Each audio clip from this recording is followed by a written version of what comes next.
There's something sitting in your kitchen right now. Something you've probably walked past hundreds of times, used without really thinking, maybe even taken for granted. And if you're over 60, this might be one of the more useful things you watch today. Because most of us grow up believing that real health support comes from the right prescription, the right supplement, or the right medical advice.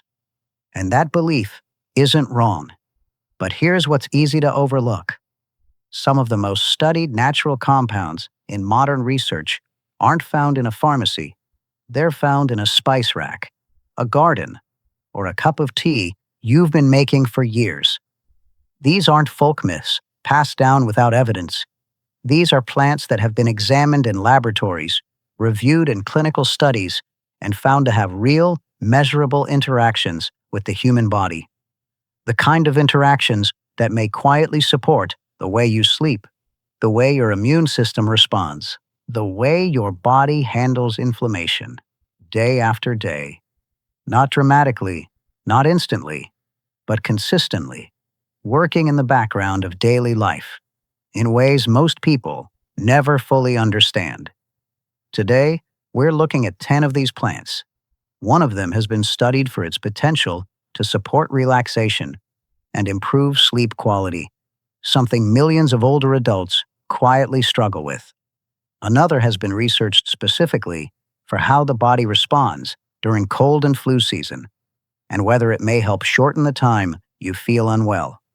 And one of them is almost certainly already in your kitchen right now, something so familiar, so ordinary, that most people would never think to ask what it's actually doing inside the body.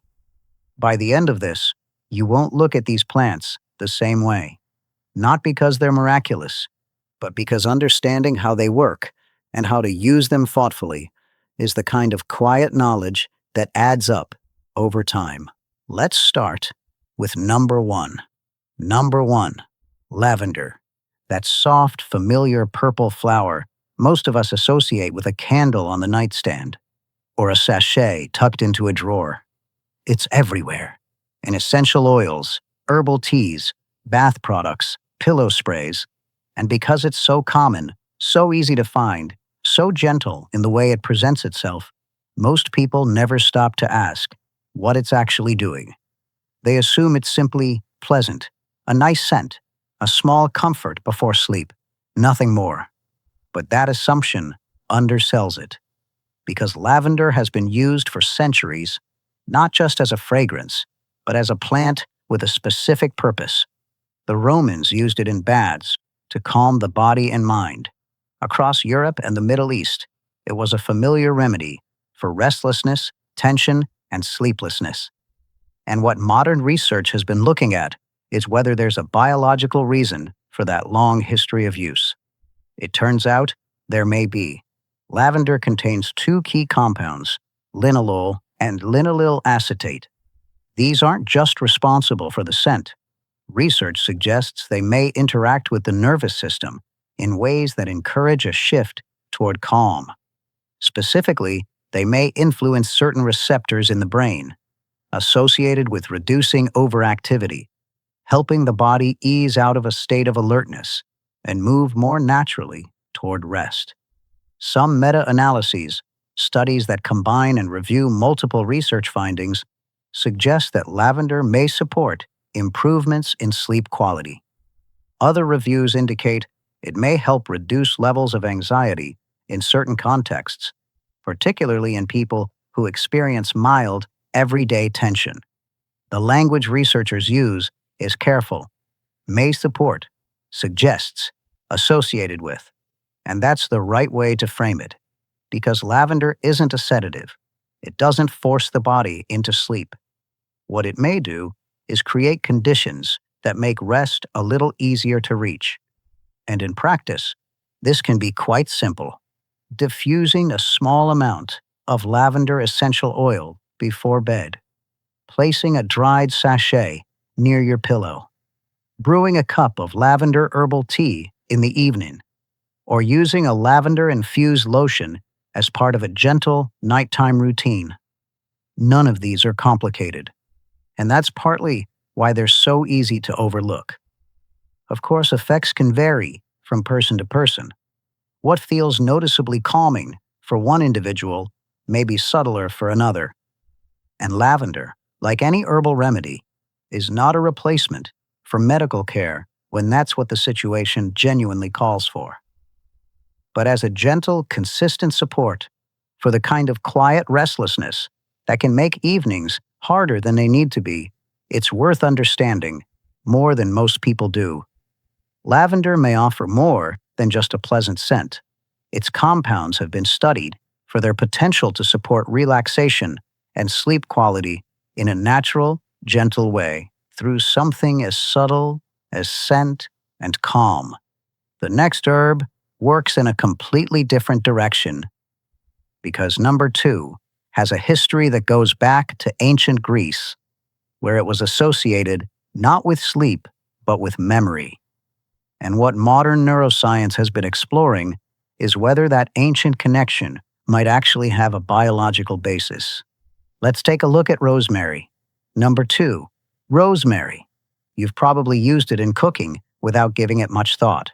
A sprig on roasted chicken, a pinch in olive oil, that sharp, distinctive fragrance when the leaves hit heat. It's one of the most common herbs in any kitchen. But here's something worth knowing. For thousands of years, long before it was a kitchen staple, rosemary was called something else entirely: the herb of memory. In ancient Greece, students would wear garlands of rosemary while studying for examinations. In Western traditions, for centuries, it was carried at funerals and weddings alike as a symbol of remembrance. And here's what makes that history interesting. It may not have been just symbolic, because modern research has begun looking at whether rosemary contains compounds that could actually influence how the brain functions. The compound that's received the most attention is called 1,8-cineol, one of the primary aromatic molecules released when rosemary is crushed, heated, or diffused. Some research suggests that this compound may influence acetylcholine, a neurotransmitter that plays a role in memory, learning, and focus. Specifically, it may help slow the breakdown of acetylcholine in the brain, which could, in theory, support clearer thinking and sharper concentration. So what does the research actually show? Animal studies, particularly meta-analyses combining multiple findings, suggest rosemary may support cognitive function.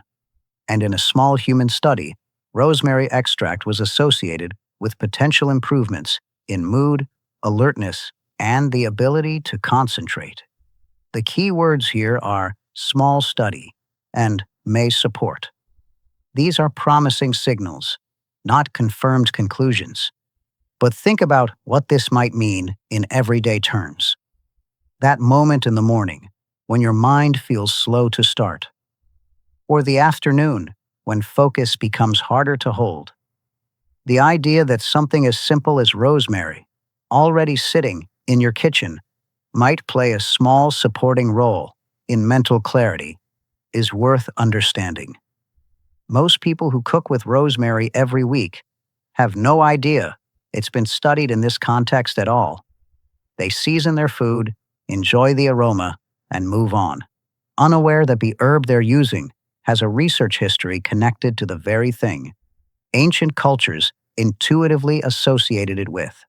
Of course, the evidence is still limited. Most studies are small, and findings aren't yet consistent enough to draw firm conclusions. Rosemary is not a treatment for cognitive decline, and it's not a replacement for medical care. But as a familiar, everyday herb that may offer more than just flavor, it deserves a little more attention than most of us give it.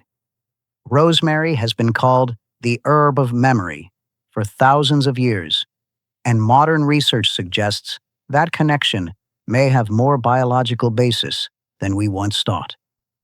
Now, rosemary works through the mind, through alertness, focus, the quiet clarity of a well-functioning brain. But the next herb works in a different way entirely, because number 3 is something most people consider one of the gentlest, most harmless things in their pantry. A simple tea before bed. Nothing serious.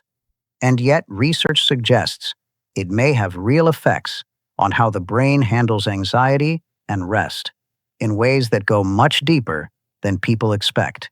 Let's talk about chamomile. Number 3, chamomile. Most people have a box of it somewhere in their kitchen. Maybe you brew a cup in the evening, almost automatically, the way you might dim the lights or turn off the television.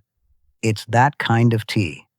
Quiet, familiar, easy to reach for. And because it feels so gentle, so ordinary, most people never think of it as something particularly powerful. Just a warm drink before bed. Nothing serious. But that assumption may be worth revisiting, because research suggests that what happens when chamomile enters the body is more than just comfort and warmth. The key compound is called apigenin. Apigenin is a naturally occurring flavonoid in chamomile that may bind to certain receptors in the brain. Specifically, receptors associated with GABA, the neurotransmitter system responsible for reducing neural activity and helping the nervous system shift into a calmer state. In simple terms, it's interacting with the same general pathway that the body uses to regulate tension and prepare for rest. Not in the way a pharmaceutical sedative would. Not abruptly, not forcefully, but gently.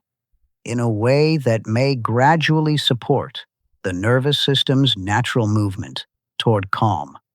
Research on chamomile has been building over the years. Systematic reviews of clinical trials have found that the majority of studies report reductions in anxiety symptoms among participants who used chamomile regularly. Some groups also shown improvements in mood and in the quality of their sleep. Not dramatic changes, but meaningful ones. And what makes this particularly interesting is that longer-term randomized controlled trials have been conducted specifically to examine whether chamomile can help reduce the recurrence of anxiety symptoms over time, and whether it remains safe with extended use. The fact that researchers are investing in that kind of long-term study says something about how seriously chamomile is being taken as a subject of genuine scientific inquiry. Now, here's the insight most people miss, because chamomile feels mild, because it's been part of everyday life for so long. Many people assume there's nothing substantial happening inside the body. They drink it, feel slightly more relaxed, and attribute that entirely to the warmth of the drink or the ritual of slowing down. But the biology suggests something more specific may be occurring. The apigenin is interacting with the brain's calming systems, not just the habit of drinking tea. That said, the effects are gentle and gradual. They're not the same for everyone.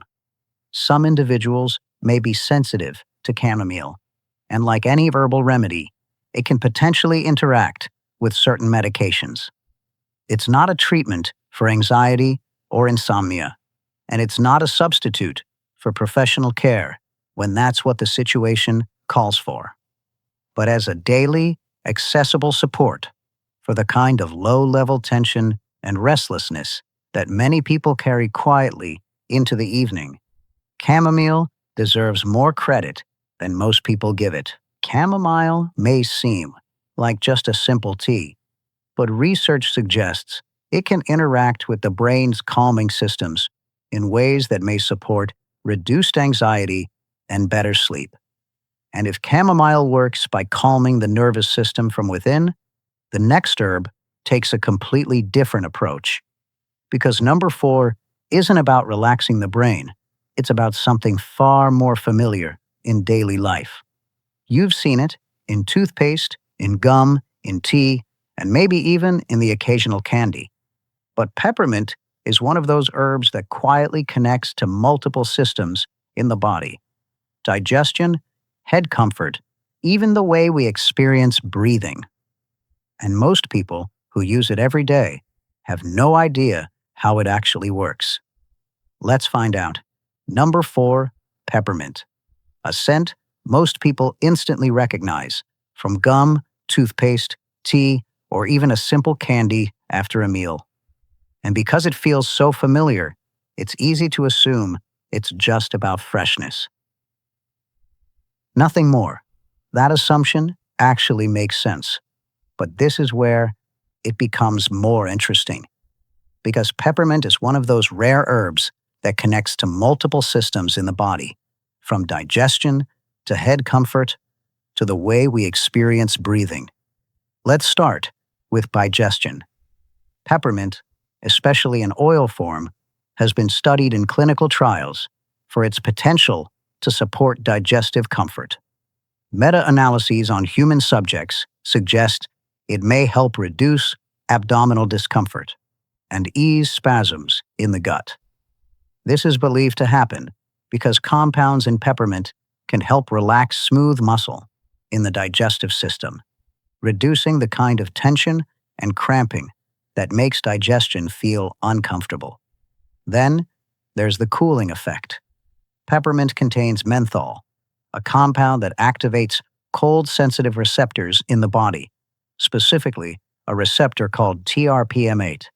This creates that familiar cooling sensation that we associate with peppermint, which may help ease mild head discomfort in some situations, not by numbing or blocking pain in a pharmaceutical sense, but by creating a sensory response that the brain interprets as relief.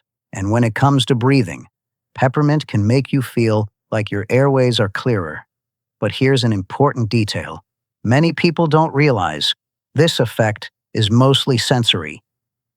Menthol doesn't physically open the airways, but it changes how your brain perceives airflow, making breathing feel easier and more comfortable, even when nothing structural has changed. The experience is real, the sensation is genuine, but the mechanism is often misunderstood, and that distinction matters. So what seems like a simple, refreshing herb is actually interacting with the body in multiple ways, through smooth muscle relaxation, through sensory receptor activation, through the brain's interpretation of physical sensation. And yet, most people who use peppermint every day never think about any of this. They reach for the tea, the oil, or the lozenge automatically without fully understanding the range of what it may be doing. Of course, its effects are generally mild, and they may not be the same for everyone. In some cases, peppermint may cause minor discomfort, like reflux or slight irritation, particularly for those with sensitive digestive systems. So it's not a treatment, but rather a small, multifunctional tool that fits naturally into daily life in more ways than most people realize. Peppermint has been studied in clinical trials for digestive support, and its natural menthol may also help ease mild head discomfort and create a cooling, soothing sensation across multiple systems.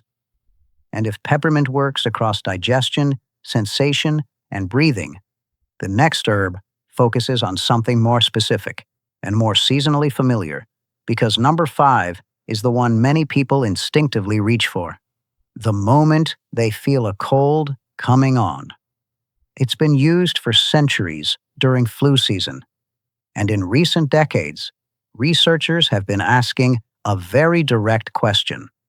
Does it actually change what happens when you get sick? Let's look at elderberry, and that brings us to number 5, elderberry. If you've ever reached for something natural during cold and flu season, there's a good chance elderberry was on your list. It's one of those remedies that feels almost instinctive. Dark berries, a long history, a familiar name. And that familiarity makes sense, because elderberry has been used for centuries, specifically during times of illness, cold season, flu season, when the body needs a little extra support. But here's the question worth asking. What does modern science actually say about it? Because this is where elderberry becomes more interesting and more nuanced. Elderberry contains compounds called anthocyanins and flavonoids. These are the same types of plant-based compounds found in many dark-colored berries, and they've been studied for their potential to support immune response and to influence how the body handles inflammation. In laboratory settings, elderberry extracts have also shown antiviral activity, but it's important to understand what that means. Lab results don't always translate directly into the same effects inside the human body. So what does the research on actual people suggest? Some studies indicate that elderberry may help shorten the duration of illness, in some cases by roughly 2 to 3 days.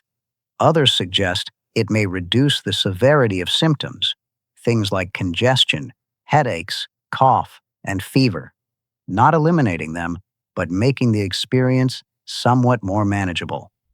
And yet, there's an important distinction most people overlook. Elderberry is widely seen as a go-to remedy, something to reach for when you feel a cold coming on.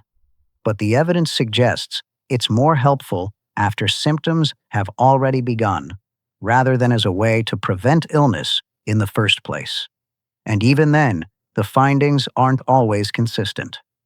The overall body of evidence is still considered limited to moderate in strength. It doesn't work the same way for everyone. And it's not a replacement for medical treatment when that's what the situation actually calls for. There's also been some concern about whether elderberry could overstimulate the immune system. But at this point, there's no strong clinical evidence to support that. Still, as with many herbs, more research is needed before we fully understand its range of effects. So what's the real takeaway here? Many people reach for elderberry the way they reach for something they trust, assuming it will work the way they imagine. And that assumption isn't wrong, but it may be incomplete. Because elderberry isn't a cure. It isn't a guarantee. It's a supportive tool, one that may help your body move through illness a little more comfortably, but works best as part of a broader approach to health. Elderberry may help your body recover faster from cold and flu, but it's best seen as support, not a solution. And that's 5 plants. 5 herbs that have been used for centuries, studied in modern laboratories, and found to interact with the human body in ways that most people never fully stop to consider. We started with lavender, something most people dismiss as just a pleasant scent, and found a compound that may genuinely interact with the brain's pathways for calm and rest. We looked at rosemary, the herb ancient cultures called the herb of memory, and discovered that connection may have more biological basis than anyone once thought. We explored chamomile, the tea most people reach for without thinking, and found it may be doing something very specific with the nervous system's own calming chemistry. We examined peppermint, familiar from gum and toothpaste, and saw how a single compound, menthol, quietly touches digestion, sensation, and breathing all at the same time. And we just looked at elderberry, the go-to remedy during cold and flu season, and understood that its real value lies in supporting recovery, not in preventing illness in the first place. 5 plants, each one more nuanced than it first appeared. But here's the thing. We're only halfway through, because the next 5 herbs in this list shift direction entirely. We move from the nervous system and immunity into something more visible, more immediate. The skin, the surface, the body's first line of contact with the world. Then deeper, into one of the most studied spices in modern inflammation research. Then into a herb so well documented that researchers have run over 24 clinical trials specifically on it. And finally, to the one ingredient that may be sitting in your kitchen right now, studied across more body systems simultaneously than almost any other plant on this list. The second half of this list is where things get even more interesting. If you haven't subscribed yet, now is a good time. Part 2 is already available.